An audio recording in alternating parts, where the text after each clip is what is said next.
Assalamualaikum warahmatullahi wabarakatuh.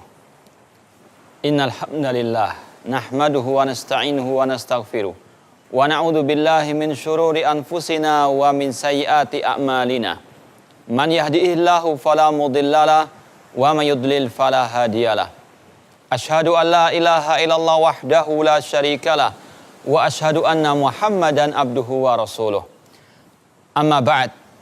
Ma'asal muslimin, saudara-saudariku, bapak-bapak, ibu-ibu, rahimani wa rahmakumullah.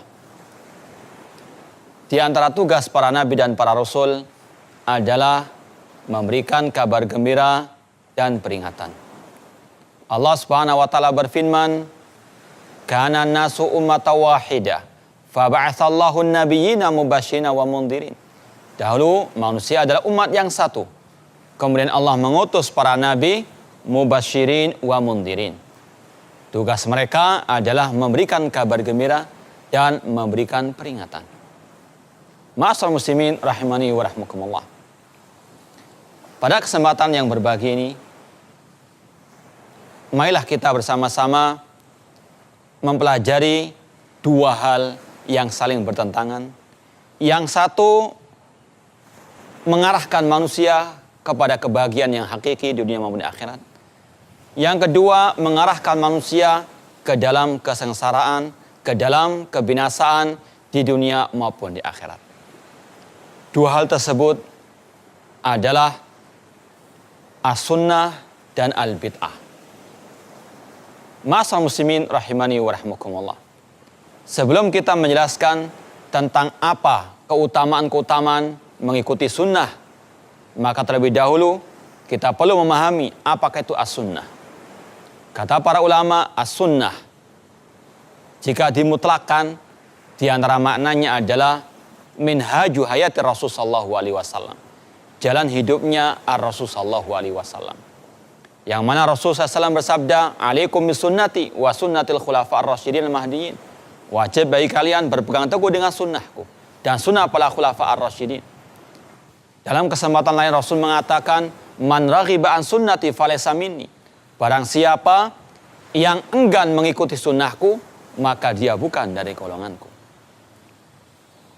Banyak sekali di dalam ayat-ayat Al-Quran ataupun hadis-hadis Rasul SAW yang menjelaskan kepada kita tentang keutamaan orang-orang yang mengikuti sunnahnya Rasul SAW. Yang pertama, dan ini adalah yang paling utama, yaitu bahwasanya orang yang mengikuti sunnahnya Rasul, yang mengikuti tuntunannya Rasul, mengikuti metode hidupnya Rasul, maka surga baginya. Allah Subhanahu wa taala berfirman, "Tilka hududullah wa man yuti'illaha wa rasulahu yudkhilhu jannatin tajri min tahtihal anharu khalidina fiha wa dzalikal fawzul 'adzim." Itulah batasan-batasan Allah, dan barang siapa yang mentaati Allah dan Rasulnya, maka Allah akan memasukkannya ke dalam surga yang mengalir di bawahnya sungai-sungai, mereka kekal di dalamnya selama-lamanya, dan itulah kemenangan yang besar. Surga Allah sediakan bagi orang-orang yang mau mengikuti jalannya, metode hidupnya Rasul sallallahu alaihi wasallam. Demikian pula hal itu ditegaskan lagi oleh Rasul SAW dalam sabda beliau, hadis riwayat Bukhari, beliau bersabda, "Kullu ummati yadkhulul jannah illa man abah." Setiap umatku pasti masuk surga kecuali yang enggan. Para sahabat bertanya, "Wa man ya'ba ya Rasulullah?" Siapa yang enggan masuk surga wahai Rasulullah? Rasul menjawab, "Man ata'ani dakhalal jannah wa man asani faqad aba." Barang siapa taat kepadaku, maka dialah yang masuk surga. Namun barang siapa yang enggan mengikuti sunnahku, dialah yang enggan masuk surga. Na'udzubillahi min dzalik. Maka kalau kita menginginkan surga Allah, jalannya adalah ittiba'us sunnah, mengikuti sunnahnya Rasul sallallahu alaihi wasallam. Yang kedua, di antara keutamaan pahala bagi orang-orang yang mengikuti sunnahnya Rasul SAW, bahwasanya sunnahnya Rasul SAW akan menjadikan umat bersatu, akan menjadikan umat mereka tidak terpecah belah, sebagaimana sabda Rasul, sebagaimana firman Allah Subhanahu wa taala, "Wa'tasimu bihablillahi jami'an wa la tafarraqu."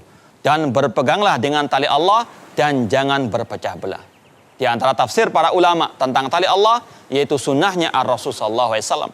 Berpeganglah dengan sunnahnya Rasulullah SAW dan kalian tidak akan mungkin terpecah belah. Wadhkuru ni'matallahi 'alaikum id kuntum a'daan fa'alafa baina qulubikum fasbahtum bi ni'mati ikhwana. Dan ingatlah akan nikmat Allah atas kalian. Id kuntum a'daan, yang mana pada waktu dahulu kalian bermusuh-musuhan. Fa'alafa baina qulubikum, maka Allah pun menyatukan hati-hati kalian. Yaitu dikarenakan mereka mengikuti ajaran sunnahnya Rasul sallallahu alaihi wasallam.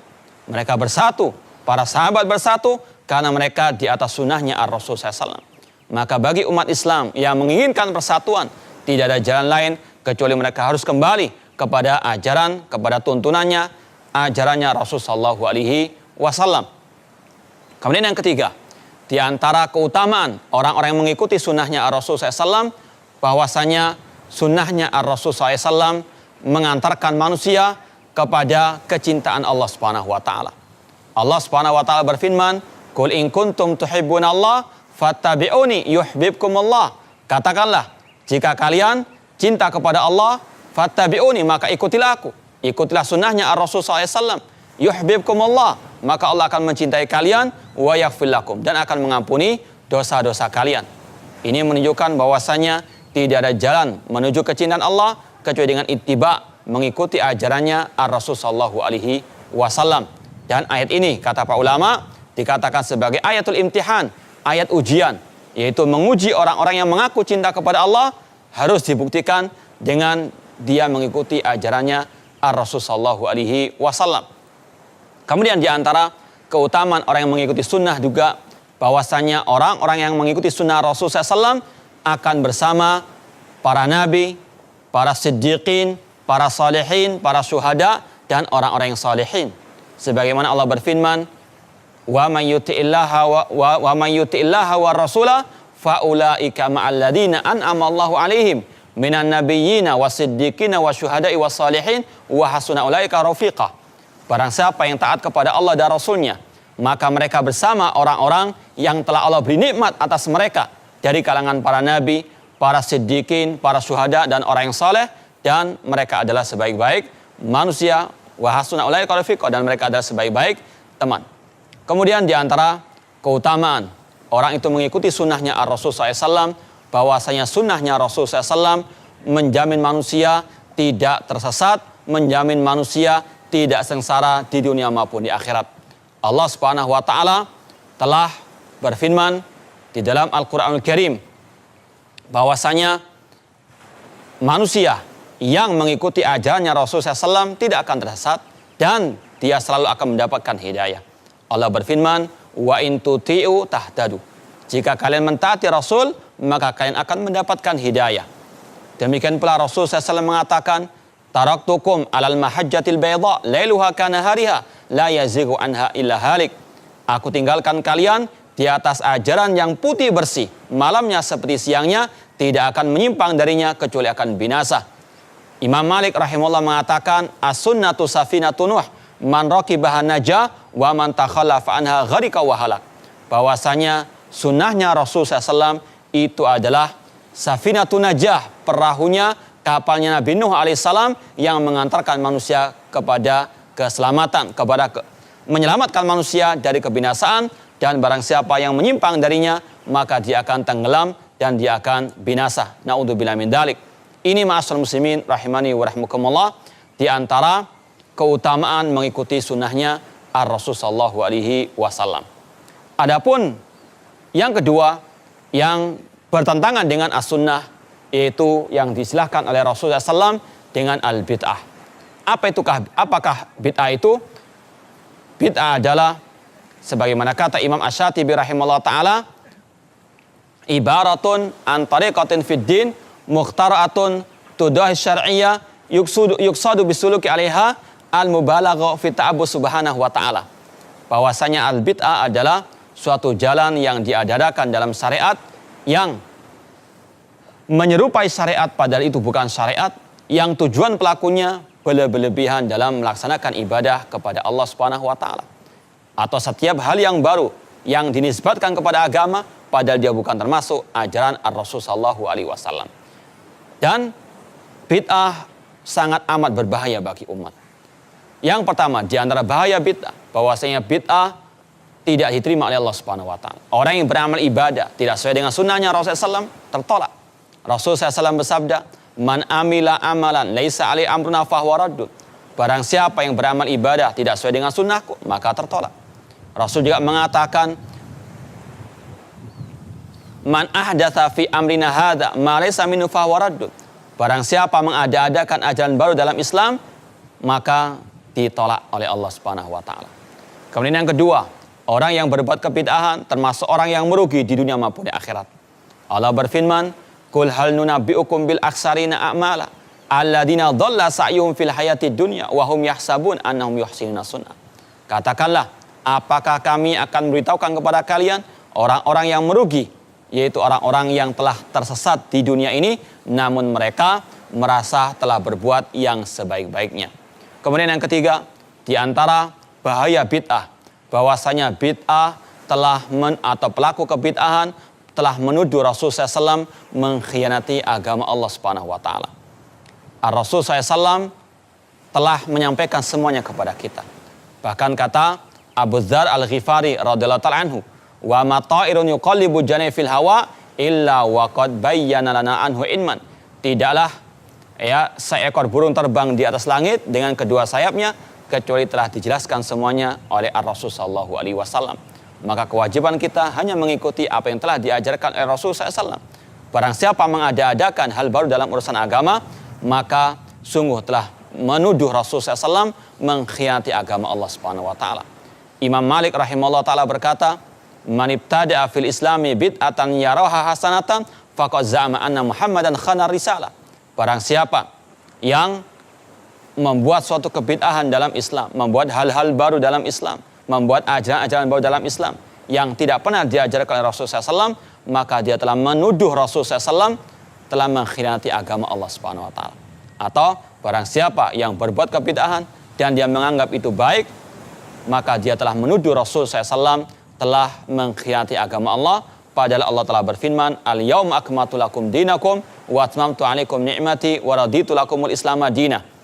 Pada hari ini telah aku sempurnakan bagi kalian agama kalian dan telah aku ridhoi Islam sebagai agama kalian dan aku telah sempurnakan al-yauma akmaltu lakum dinakum, telah aku sempurnakan bagi kalian agama kalian.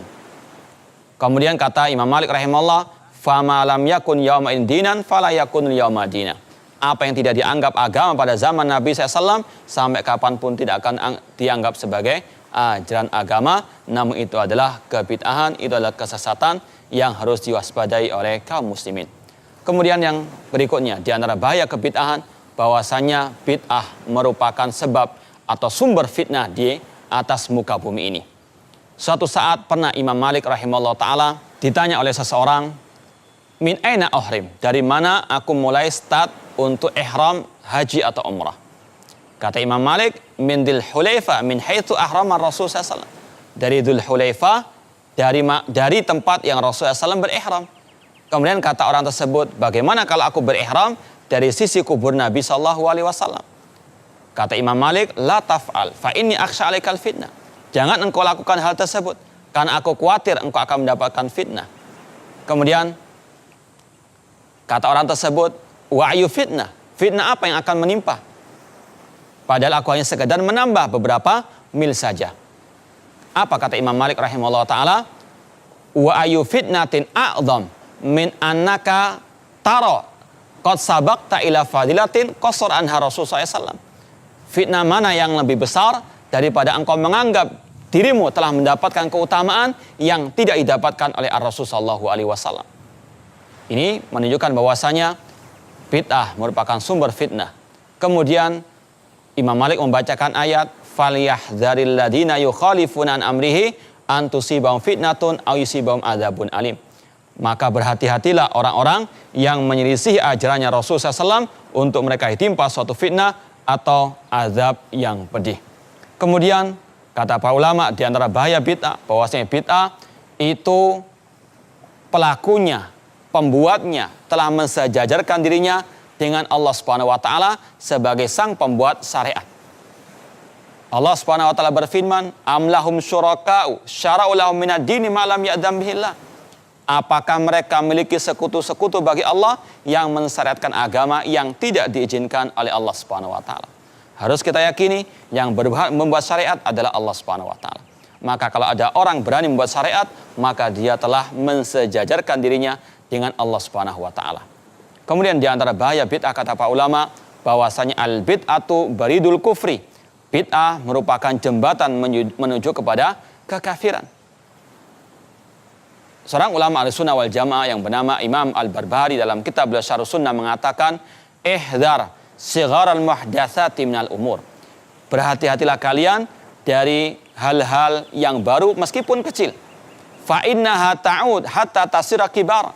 Karena hal itu akan terulang dan akan menjadi besar.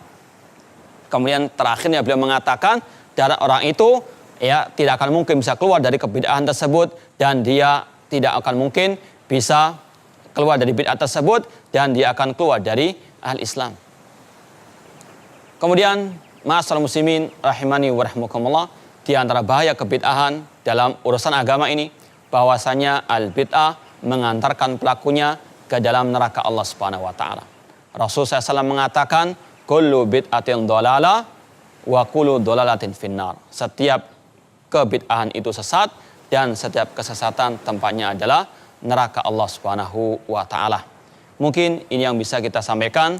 Semoga Allah Subhanahu wa taala memberikan hidayah kepada kita untuk kita bisa ittiba kepada sunnah Rasulullah SAW dan untuk kita menjauhkan diri dari segala bentuk kebid'ahan agar kita bisa selamat di dunia maupun di akhirat.